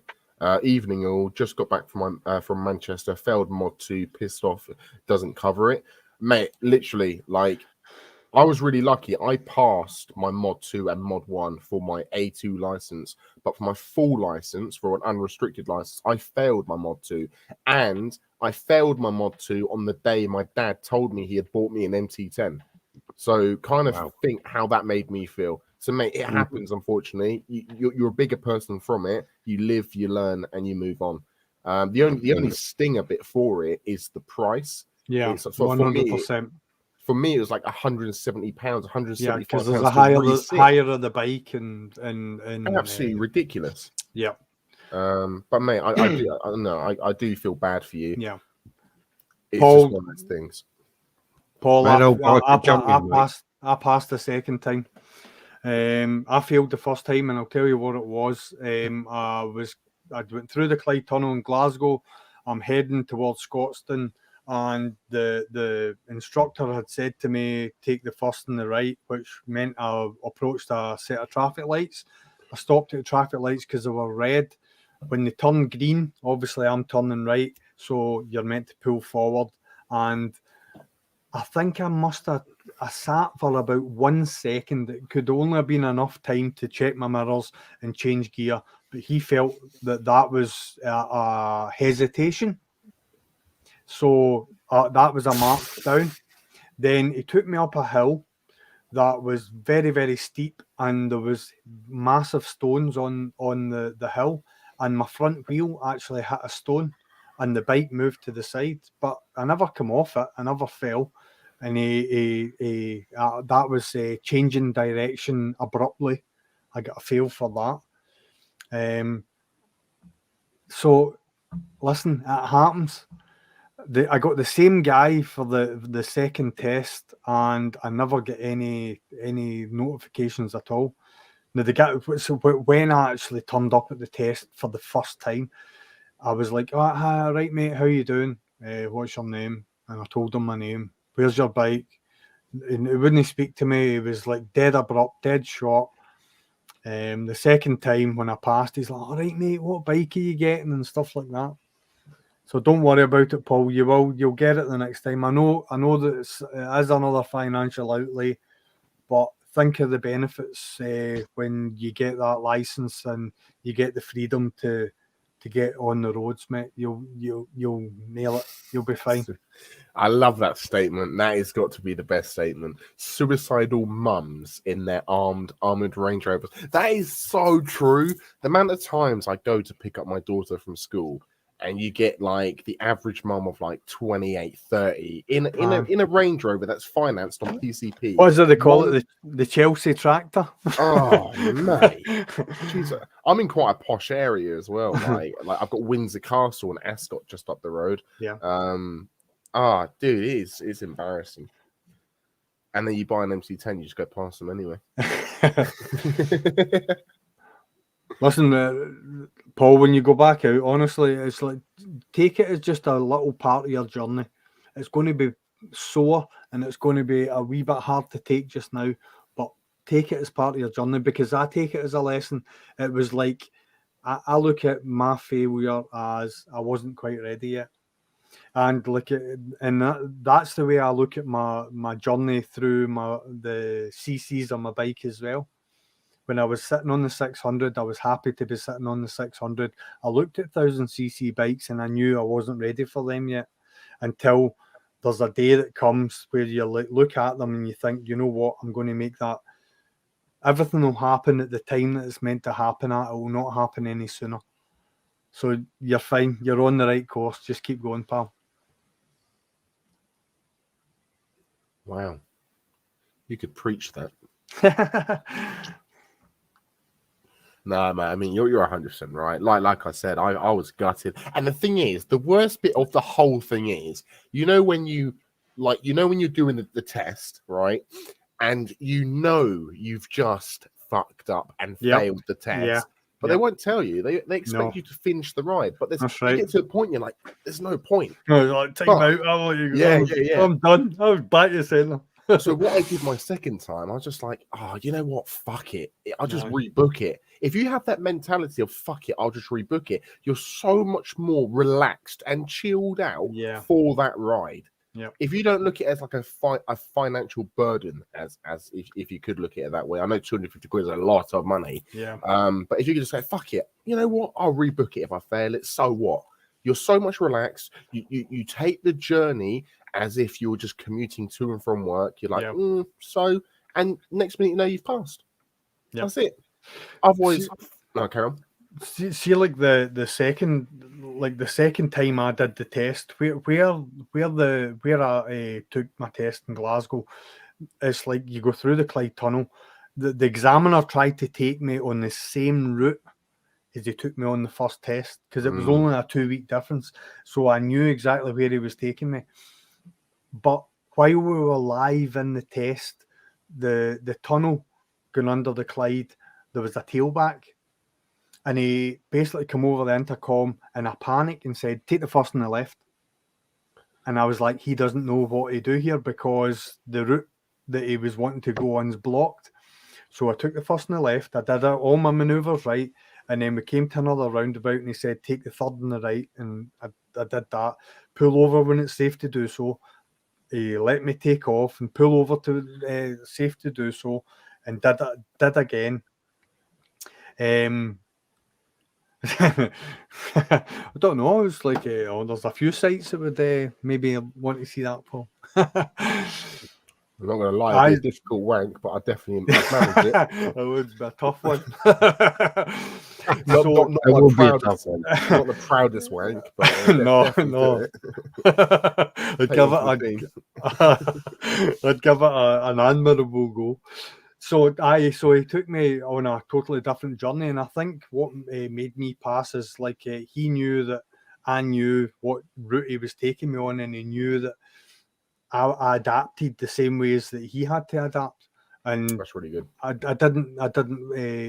didn't fall out in the second ride, you know. Yeah, so I messed up. So on my mod too, the thing is as well, you think they'll give you leeway. So I was obviously riding for 8 years already before I did my unrestricted license, and I had so many bad habits on the 650 where I'd either cover the clutch, I would cover the rear brake, I wouldn't do shoulder checks all the time. And then you've got like, I had 1 day training when I had to try and fix all of that. And I failed because I was on the inside of a roundabout and I had to take the third exit. So I had to move over to another lane. Yeah. And I did a left shoulder check to make sure it's clear. And then I shoulder checked again on the left because just to reassure myself. Anyway, that's a fail because you've taken your eyes too long off the road or some bullshit. Yeah. And I was like, there's no way you're failing me that because of that. And he's like, mate, you did an unneeded shoulder check. He was like, that would be a minor, but it's rush hour traffic and the road conditions are crap. And I was like, oh, fuck. And then that's one major. I got two majors. The other major is, when you go too fast into a roundabout, so you take it really tight and then you come out really wide. Yeah. And I did that and I was like 2 centimeters away from hitting this metal railing. And he was like, mate, like you're in that metal railing, that's an instant major. I was like, no way. So, listen, learn. That's that. As long as you know where you've done wrong. Oh yeah, absolutely. And that's just it. That's just it. Yeah, Paul, it wasn't your time. I feel sorry for you, pal, but you'll get there. 100% you'll get there. And then you'll be talking about this in years to come. Mm. Absolutely. Wow. Yeah. I can't believe that's the time, if I'm honest. I might have to disappear in a minute. Fucking hell, is it 12:15? It is, aye. It is. I've got work tomorrow, but it's all right. I'll be late. I'm a union rep. I can do that. If not, and you get in trouble, let me know. I'm a union rep. I'll get you off. You can represent me. Yeah. No, that's cool. Have you not heard of the GMB CW links? I haven't yet. No, is that a thing? I wish it was. No, but we could make it a one. thing. Yeah. No, that's really cool. No, I love it. I love being a rep. It's just something about it. Here's a question for you, right? If money was no object, what bike would you want to own? Harley Electric Glide. I'm old. Sorry. That's generally extremely. I'm not going to sit here and start blurting out random bikes like a. I have two bikes. I've only got one bike that I would want to own, and it will be entirely impossible for me to ever own it. And it's the Britain. Yeah. The what? The Britain. Brandon doesn't know what that is, right? Let me Google it. I've got 3 monitors. Yeah, just Google it. Like, go on to it right now. See, after you've Googled it and you look at how weird the bike is and it's purple and blue livery, what I want you to do is I want you to go onto YouTube and I want you to look at the documentary about how that bike was made. Yeah. The V1000. Yes. What is that? That was hand built by one man, John Britton, his name is. Yeah. And it is the most fantastic piece of engineering that has ever came out of a man's shed. It competed against Ducatis. Are we talking about the same bike here? It looks like something made out of Lego. It's got the looks like front end something the front end of it doesn't even have forks. It's No, it doesn't. carbon fiber. I don't think we're talking about the same bike here because this one. Can you share your screen to Yeah, probably. share it up so as we can see, Share screen. and then I'll Shows tips. Share. Am I doing it? No, I'm not doing it. Oh, there we go. I'm doing no, it. that's it. That's John Britton. That's John Britton there. We're looking at the same bike here. Yes, that's it. Yeah. That's exactly the bike I'd want to own. Honestly, Brandon, see if you take the time and actually watch the documentary. It'll blow your mind. That bike is an engineering masterclass. Blowing my mind already. That had Ducati, it had Honda, it had Yamaha, absolutely petrified at its speed. It was an incredible bike. And I would own that. I would want to own that if money was no option. That's the front suspension right there. Yeah, how does that even work? Yeah, that's it. That's the steering damper you're looking at there. The suspension's below it. Yeah. You see it? Oh yeah, well this here, Yeah. It's incredible. Wow. And that's handmade. It's handmade. See the whole fairing. He designed that. What he did was he welded wires together and created a wire frame to create this the fairing, and he actually made the fairings out of carbon fiber in his garage. He made everything's hand built. Oh, what is that? That looks cool. That looks similar, doesn't it? Yep, same kind of idea.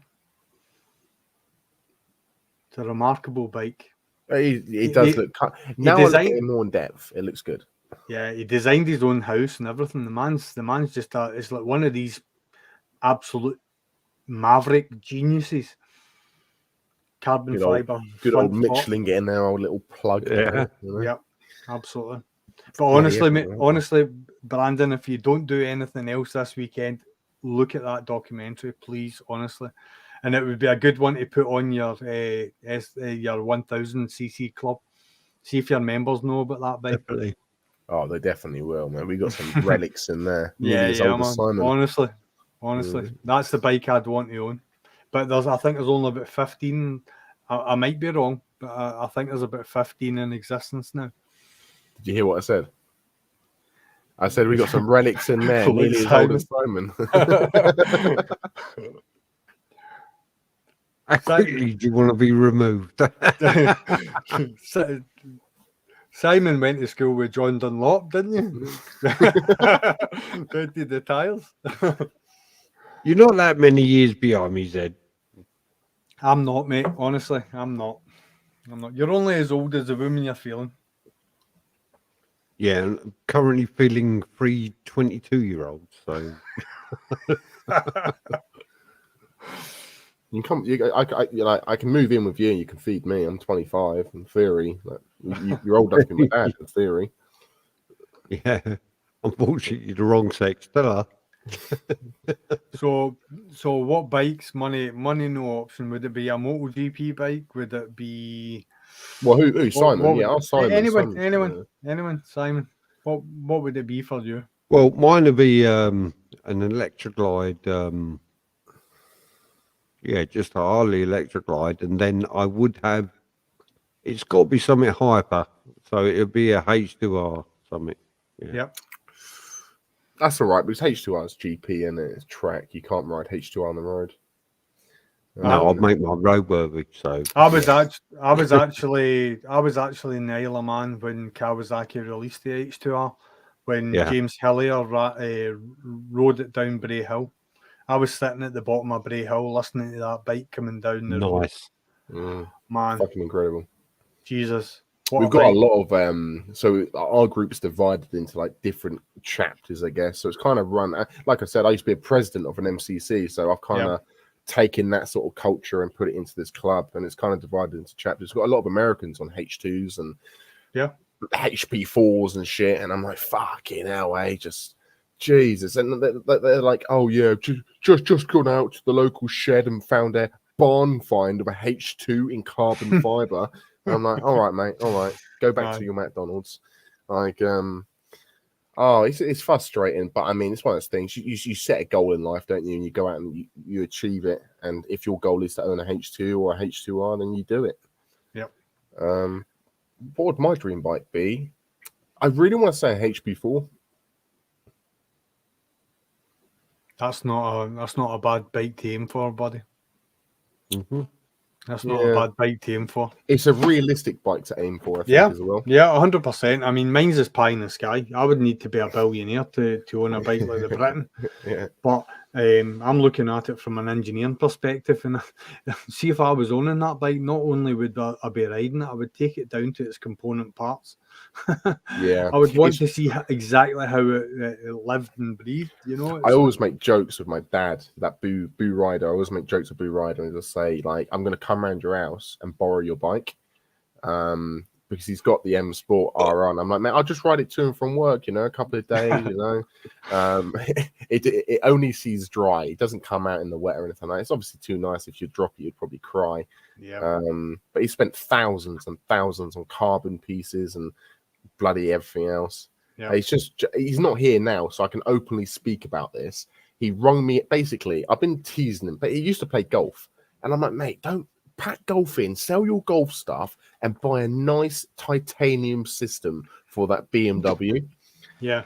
And as he's not here now, I can openly say I was outside about 2 hours ago, jumping up and down and screaming because he rung me and said, right, the missus isn't at home right now, but I thought I'd let you know. I went to Performance Parts and I've ordered a titanium aquapobic system. And mate, I was going off. And I was like, how are you going to explain that to your missus, mate? Like stepmom. And it was like, I'm not. I'm just going to say I changed the end can, which has made it louder. He's learning. Brilliant, man. Brave man. Yeah. He is. Yeah. Brilliant. So I don't know. Have you ever seen? Do you watch 44 Teeth, Brandon? So the thing is, I used to watch all these YouTubers when they were smaller. Yeah. Like I don't know, Royal Jordanian and who does 44 Teeth? Who's the tall guy? It's Baron Van Grumble. Yeah. Chris Eads is his name.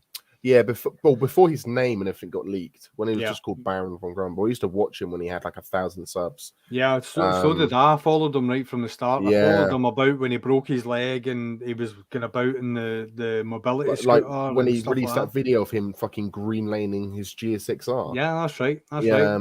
Yeah. And then I stopped watching him. And the reason I stopped watching him was, well, he had a divorce, didn't he, with his wife? Yeah. And then he bought the Barnstormers BMW shop, and then he's just recently sold it, hasn't he? But yeah, I stopped following him. I think he started doing it for the wrong reasons. Yeah.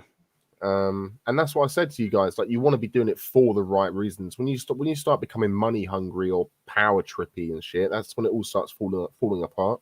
Aye. I don't know. What do I know? Oh, I watch a really good guy on YouTube called Adrian Nickelodeon. Oh, Adrian's good. He's good. He's Absolutely a benchmark.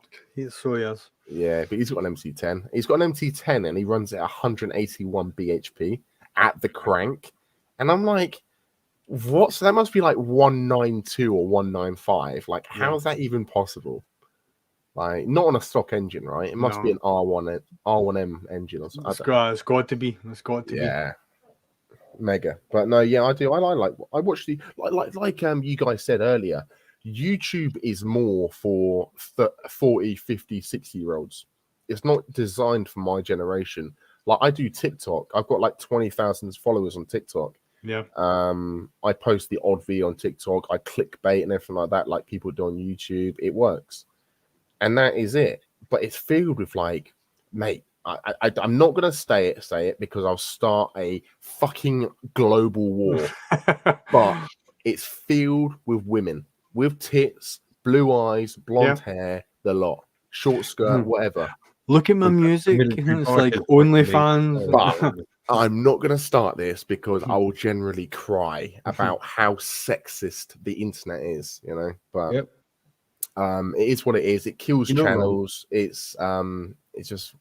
But yeah, that's what I do. TikTok's like online dating. Yeah. It's like Grinder, but not Grinder. I mean, Simon, help us out with Grinder. You should know this. Wallet. On that note, Yeah, no, on that note, to be fair, boys, it is 5:30. I've got I work know, tomorrow, it's- so I'm going to dip. that's, getting on. yeah. Getting on. I'll It's tell really you what, nice to I'll meet tell you you. what, guys. Just do a little bit about what you got coming up, what you want to do. Go on. All right. Zed, you first. I'll go first. The Z-Head Motovlogs, as you know, I ride a ZZR 1400. I've got a couple of videos coming up. Just bought some carbon fiber heel plates, which I'll be fitting to the bike. So I'm going to show you. I'm going to show you that video of me taking out the other ones and throwing them in the bin, putting on some nice carbon fiber. And I've also got a unboxing of something else that I've got coming from RST, which will be getting worn while I'm out riding. Oh, mate, have you got a preview of these carbon fibers? On my Instagram, mate. Yes, I do. What's your Instagram? Are you going to plug that? Z-Head Motovlogs. Oh, he's plugged it. I'm sorry, Simon. Z-Head Motovlogs. Right, Brandon. It might be Z-Head Motovlogs you want from 2020, but I'll check. What have I got coming up? Yeah. Apart from the mental health charity event, so we're raising awareness for men and women. Obviously, I don't want to be sexist or biased, but we're raising awareness. Let's just clarify that we're raising awareness. So money as well, but mainly awareness. And the reason why is because money does not solve anything. Awareness is what solves problems, right? And if you make someone aware to a problem, they're able to find a solution. That's kind of it, really. But we've got that coming up in the 1000cc club. We're more of a group. There's 16,000 of us, or 17,000 of us, in fact, because we've just found 800 random people who just joined. We're pretty big on social media. I'm one of them. Are you? Yeah, me I too. joined tonight, pal. Oh, no way. Yeah, giving you a bit Yeah. of support, man. That's what it's Me all too. about, brother. Yeah. No, that's That's what it's awesome. all about. But yeah, it's not my club. I'm just one of the guys who helps runs it, basically.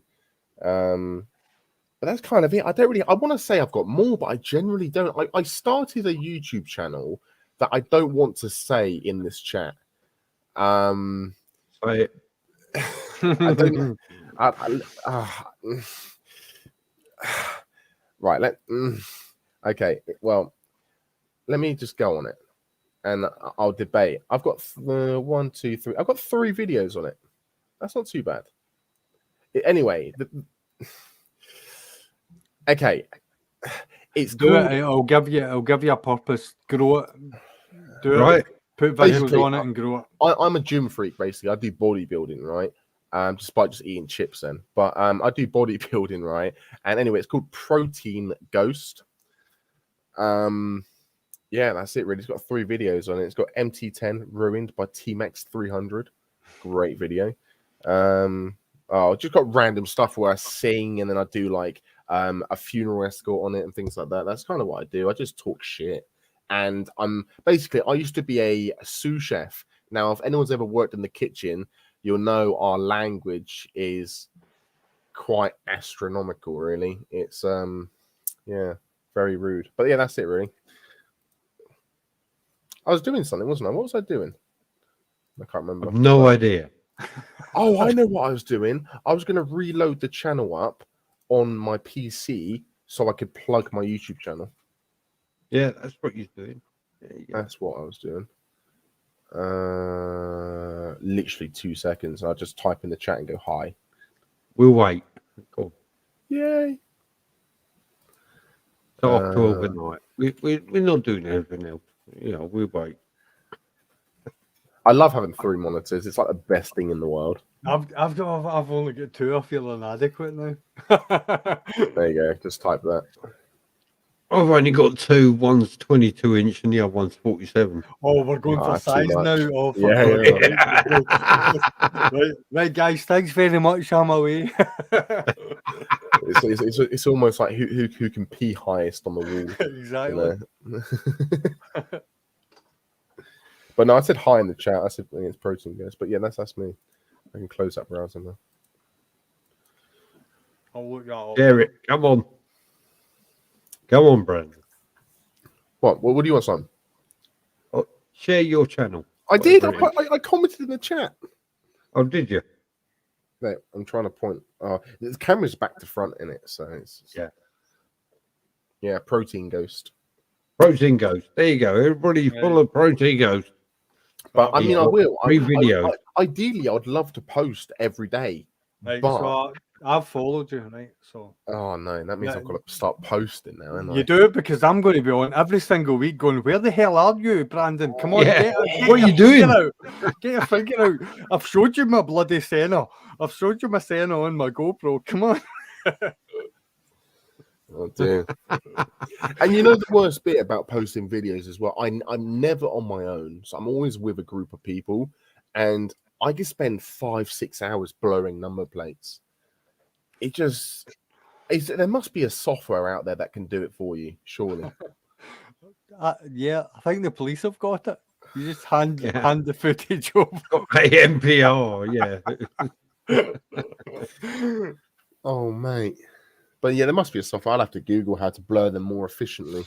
At the moment, I do them by keyframes, which takes forever. It does. But no, Either that or you've just got a whole screen full of blur.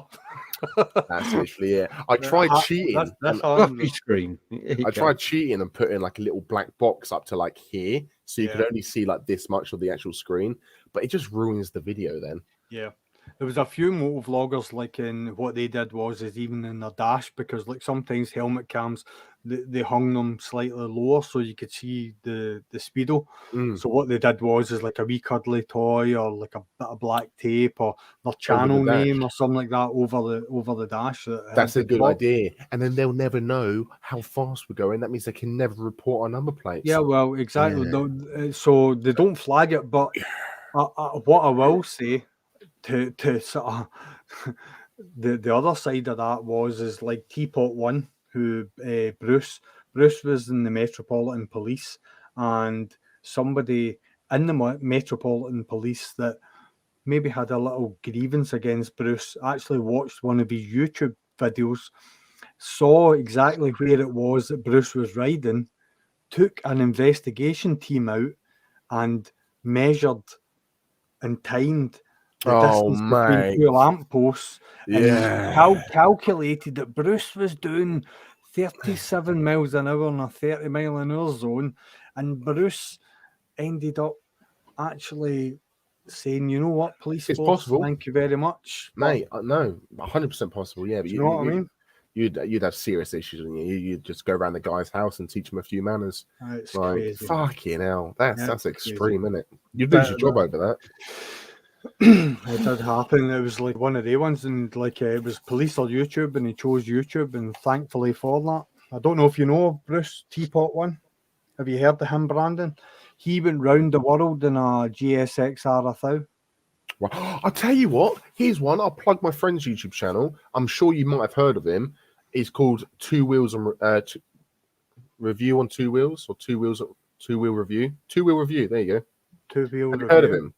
He doesn't post anymore, so there's no point subscribing to him. But I thought you might have heard of him. But he's he's got like 20,000 subs on YouTube. But he went from the UK to Kenya. No, not Kenya. South Africa on a 125 CRF. CRF 125. That's That's mental. Unsupported, all on his own. Only That's 18. That's Only 18. Right, Absolute guys, same. I'm going to head. Simon, All right, same. thanks very much for inviting us on to Zed, your no worries. channel. I I'm really gonna appreciate it. head off to bed as well because the wife's got me doing fucking housework in the morning. So, Oh god. All the best for that, mate. I'm fitting Brandon, some thank you carbon for coming fibre along. bits. Brandon, thank you for coming along. That's right. Head me up with anything you want us to do. Yeah. Yeah, no, absolutely, mate. Absolutely. Yeah, I mean, I sent you a message back saying, Yeah. I've got a venue and a date already in mind, but it needs to be a group decision. So I'm waiting for these other guys to get back to me. I As soon can't as they do, it let on me my know own, and so we'll I'll wait put it for out them. there. Yeah. Yeah, absolutely, mate. No, I appreciate that a lot. No worries. Brandon, it for was it, brilliant meeting you, pal. It really was. And, Well, I hope might make this a catch you weekly again. thing. I might make this a weekly thing. Zed, Fantastic. Simon, till it's next always, time, guys. always a pleasure, pal. Thank you everybody for joining, and thank you for all the people in the side chat. And like and subscribe to these guys. Spit it and out. yeah, and we'll sort it out later. Take care. Yeah, see you later. All the best. Cheers, buddy.